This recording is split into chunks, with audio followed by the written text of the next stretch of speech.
सो hi everyone. हाँ जी भाई, आप सभी का स्वागत है अपने प्लेटफॉर्म पर। और अपने प्लेटफॉर्म का नाम है शिवम सीडीपी। भाई मेरा नाम है रेमी RAMMY ढुल DHULL। 30 में से 30 का हमारा टारगेट है सीडीपी के अंदर। कोई कोर्स, कोई किताब कुछ खरीदने की ज़रूरत नहीं है। जस्ट एक नोटबुक लेके आओ 50-60 रुपए की बढ़िया सी, एक कॉपी और एक पेन भाई, ठीक है। 2 चीज़ें लेके आओ और आप खुद से जो मैं नोट्स बताता हूँ वो बनाओ, ठीक है। देखो हमने ऑलमोस्ट आपका सीडीपी का पूरा पूरा सिलेबस भाई बिल्कुल फ्री में कर दिया है, ठीक है, मतलब करवा दिया है। आज इसमें एक टॉपिक हम करेंगे आपका RPWD एक्ट 2016। इससे पहले एक एक्ट आया था 1995 के अंदर, उसको हम बोलते थे, आर नहीं था उसमें, PWD एक्ट मतलब कि पर्सन विद डिसेबिलिटीज। अब आ गया RPWD एक्ट मतलब कि rights of person with disabilities, मतलब कि जो व्यक्ति दिव्यांग हैं भाई, मतलब कि उनको कोई खामी है शरीर के अंदर, ठीक है, मतलब किसी प्रकार से वो एक सामान्य बालक से खुद को पीछे समझते हैं, तो उनके लिए कुछ भारत सरकार के द्वारा कुछ एक्ट लाए गए हैं। मतलब जो एक्ट लाया गया उसमें उसके कुछ राइट्स हैं, उन राइट्स के बारे में आज हम पढ़ते हैं। तो सबसे पहले भाई ये एक संशोधन किया गया था, ठीक है। 1995 के एक एक्ट आया था, ठीक है, उसमें संशोधन किया गया। देखो इसका पुराना नाम ये रहा, पर्सन विद डिसेबिलिटीज़ एक्ट 1995। जो ये पर्सन विद डिसेबिलिटीज़ एक्ट है 1995 वाला, इसमें 7 प्रकार की डिसेबिलिटीज़ बताई गई थी, ठीक है। अब कर दी है 21। तो सबसे मेजर, सबसे बड़ा चेंज तो आपका यही आपको देखने को मिलता है कि 7 से 21 कर दी है, ठीक है। अब आगे आ जाओ। दूसरा पॉइंट साहब आपका कि भाई नया इसमें इसमें पहली बार जो एसिड अटैक है, ठीक है, एक तो ये जोड़ा गया है साहब आपका, मतलब इसमें कई प्रकार की चीज़ें जोड़ी गई, ठीक है। तो आपको ये ध्यान रखना है, पार्किंसंस डिसीज हो गया, ऑटिज़म हो गया, लर्निंग डिसेबिलिटीज़ हो गया, डिसलेक्सिया हो गया। तो कुल मिलाकर पहले 7 थी और अब 21 हो गया। तो ये सारी की सारी चीज़ें अब आपकी 14 नई डिसेबिलिटीज़ पहली बार जोड़ी गई है। पहले 3% आरक्षण था, मतलब कि यदि 100 वैकेंसी निकली हैं तो 100 में से 3 ऐसी वैकेंसी थी जिस पर भाई यही कैंडिडेट लग सकते थे जो किसी भी प्रकार से डिसेबल्ड है। लेकिन अब उनकी संख्या 4 कर दी गई है और ये सारे सुधार आपके 2016 में किए गए हैं। पहले 3 थे 1995 में और अब 4 कर दी गई है।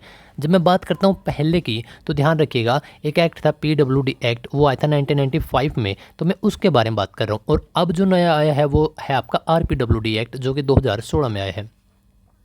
देखो उच्च शिक्षण संस्थानों में बेंचमार्क दिव्यांग वाले छात्रों के लिए 5% सीटें आरक्षित हैं। ये यहाँ पर आप कंफ्यूज मत हो जाना, ये आपका सरकारी नौकरी है, ये साहब आपका शिक्षा में उच्च शिक्षण संस्थानों में है। तो इसमें 5 है, उसमें 4 है, ठीक है।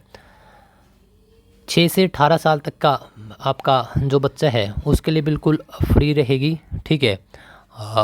मतलब आपका मुफ्त रहेगी भाई शिक्षा, ठीक है, 6 से 18 साल तक का, ठीक है। और जो नॉर्मल बच्चा है उसके लिए आपका 6 से 14 साल तक का बच्चा, जो भी आपका डिसेबल्ड या जो दिव्यांग, एक नाम दे दिया गया है साहब के बारिश का, दिव्यांग, ठीक है, वह व्यक्ति जिसमें प्रमाणित अथॉरिटी के द्वारा जांच की गई कोई दिव्यांग कम से कम 40% हो, मतलब कि इनके सर्टिफिकेट वगैरह बनाए जाते हैं कि भाई वो एटलीस्ट उसका 40% तो होना चाहिए, फिर उसको उसका फ़ायदा मिलेगा।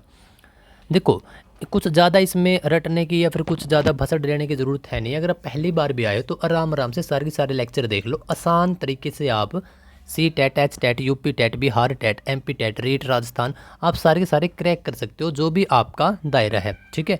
तो भाई आगे आ जाओ। अब मैं आपका एक टेस्ट लेता हूँ छोटा सा। अब आपको बताना है कि जो आपका ये एक्ट आया है, पहली बात 2 एक्ट आए हैं भाई, एक 1995 का था, एक आपका 2016 का है, ठीक है। मेजर क्या क्या फ़र्क हुए हैं मैं यहाँ पर लिख देता हूँ। एक तो इसका नाम में ही चेंज हो गया, पहले था PWD और अब लगा दिया R आगे, तो इसमें R एक्स्ट्रा जुड़ गया भाई, ठीक है। यहाँ पर 7 प्रकार के डिसेबिलिटीज़ थी। डिसेबिलिटीज़ का क्या मतलब हो गया, दिव्यांगता, जैसे कि भाई कोई देख नहीं पाता तो ये भी एक दिव्यांग है, कोई चल नहीं पाता, चलने में दिक्कत है, तो ये तमाम प्रकार की पहले 7 थी, अब 21 कर दी है। दूसरी बात। तीसरा, पहले भाई यहाँ पर सरकारी नौकरी में 3% इनका आरक्षण था, अब 4% हो गया है। अब की बार 5% जो उच्च शिक्षण संस्थान है उसमें भी इनकी योग्यता को, मतलब इनके लिए आरक्षण दिया गया है। और कम से कम 40% का उनके पास सर्टिफिकेट होना चाहिए कि भाई इतने % का उनका सर्टिफिकेट है। अब आ जाओ, 7 से बढ़ाकर कितना कर दिया, 21 कर दिया। और ये आपके सारे के सारे PYQ हैं, देखो 21 कर दिए, ठीक है। पहले 7 थे, अब इसको बढ़ाकर 21 कर दिया। कितने % दिव्यांगता होना चाहिए भाई, 40 अभी बात करी है, ठीक है, बिल्कुल ठीक है। इसमें सरकारी नौकरी में कितने, पहले 3% था, अब कितने % कर दिया, 4%, बहुत बढ़िया। आगे आ जाओ कि भाई इनके लिए मुफ्त जो शिक्षा है वो साहब आपके 6 से 18 साल तक के बच्चों के लिए है, नॉर्मल आपके 6 से 14 साल तक के बच्चों के लिए। देखो यहाँ पर क्या है कि भाई आपका RTE एक्ट 2009 के तहत मुफ्त शिक्षा 6 से 14 साल तक के बच्चों के लिए थी, लेकिन इस एक्ट में आपकी 6 साल और बढ़ा दी है, अब 18 कर दिया गया है।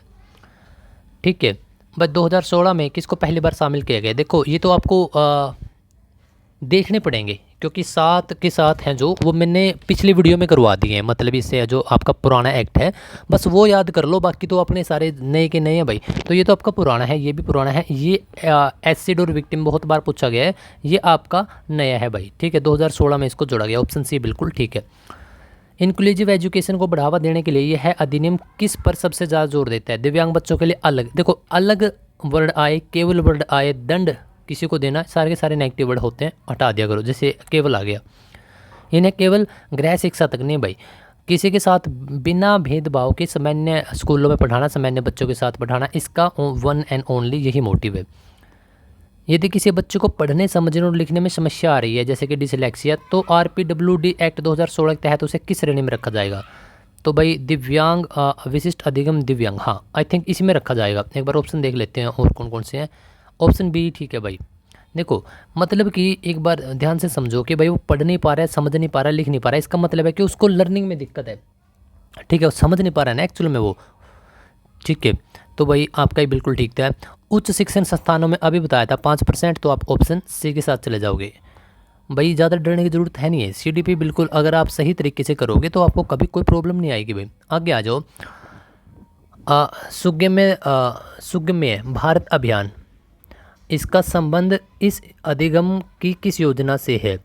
तो अगर आपको कभी भी तुक्का मारना पड़े भाई, तो आप जो सबसे लंबा ऑप्शन है आप उस पर तुक्का मारोगे। ठीक है, देखो मुफ्त किताबें और वजीफा बांटना, शिक्षकों को विशेष ट्रेनिंग के लिए विदेश भेजना, दिव्यांगों के लिए अलग, तो ये तो वैसे ही नेगेटिव वर्ड हो गया, ये हमें कुछ लगता है नहीं। तो भाई ऑप्शन बी ही, इमारतें, परिवहन और सार्वजनिक स्थलों को रैंप, लिफ्ट आदि से दिव्यांग अनुकूल बनाना। इसका कहने का क्या मतलब है कि साहब आपका सुगम्य है। सुगम्य क्या मतलब होता है भाई? जो आपका एक्सेसिबल हो, जो ईजिली, मतलब कि जैसे ये बच्चे हैं, दिव्यांग बच्चे हैं, इनके लिए इमारतें, परिवहन या जो सार्वजनिक स्थल हैं ऐसे होने चाहिए जिनको इसमें दिक्कत ना आए इन बच्चों को, बस कहने का यही मतलब था। आगे आ जाओ, सेकंड आपका लास्ट ही प्रश्न है, अब पूरे भारत में आधिकारिक रूप से इसको कब लागू किया गया था? तो 2016 की बात है, तो जाहिर सी बात है, हाँ यहाँ पर ध्यान रखिएगा कि 2016 की बात है, लेकिन साहब आपको प्रॉपर तरीके से आपका 15 जून 2017 को लागू किया गया था। ठीक है, मतलब कि आप ऑप्शन ए के साथ चले जाओगे। ठीक है भाई, तो देखो बहुत कम समय में, मात्र 7-7.5 मिनट में भाई हमने RPWD एक्ट 2016 को काफ़ी अच्छे तरीके से कर लिया। समरी करवा देता हूँ, क्या हो गया इसका पूरा नाम? Rights of person with disability act. कब की बात है? 2016। मॉडिफिकेशन किसके अंदर किया गया? PWD, जो कि आपका 1995 में आया था। इसमें 7 आपके डिसेबिलिटीज थी, इसमें आपके 21 कर दिए। इसमें आपका 3% सरकारी नौकरियों के अंदर आरक्षण था, इसमें 4 कर दिया, और इसमें 5% जो उच्च शिक्षण संस्थान है उसमें वो भी कर दिया गया भाई। ठीक है, 40% का आपके पास सर्टिफिकेट होना चाहिए। कुल मिलाकर ये बातें बोली गई हैं। ठीक है, आगे कुछ जो आपकी डिसेबिलिटीज़ हैं वो हम एक अलग वीडियो में करेंगे। आपकी 21 टाइप की जो डिसेबिलिटीज़ हैं, जैसे कि डिसग्राफिया, डिसलेक्सिया, तमाम प्रकार की। ठीक है, तो साहब इसी बात के साथ फटाफट से भाई लाइक ज़रूर करेंगे, और जो नए दोस्त हैं तो भाई वो सब्सक्राइब भी ज़रूर करेंगे। आपका एक सब्सक्राइब या एक लाइक भाई मुझे बहुत ज़्यादा मोटिवेशन देते हैं। ठीक है, तो अब आप मुझे बताओ कि साहब आप किस पेपर के लिए प्रिपरेशन कर रहे हो भाई? CTET के लिए, STET के लिए, UP टेट के लिए, बिहार टेट के लिए, MP टेट के लिए, या फिर जिस भी टेट के लिए आप पढ़ रहे हो, फटाफट कमेंट करके बताओगे। और लेक्चर वीडियो आपको कैसी लग रहे हैं? ठीक है, देखो कोई किताब भूल कर भी मत खरीद लेना किसी का कोर्स। ठीक है, अगर किताब खरीदने के पैसे नहीं है तो कोई चक्कर वाली बात है नहीं है भाई। इस चैनल को सब्सक्राइब करके, और यहाँ पर जो भी लेक्चर मैं डाल रहा हूँ जस्ट अगर आप उतना भी करके चले गए भाई तो आपके 30 आउट ऑफ 30। ठीक है, CDP की तो मेरी पूरी गारंटी है, आपका कोई नंबर नहीं कटने दूंगा। ठीक है, तो बताओ भाई वीडियो कैसी लगी, और फिर मिलते हैं अगले लेक्चर में।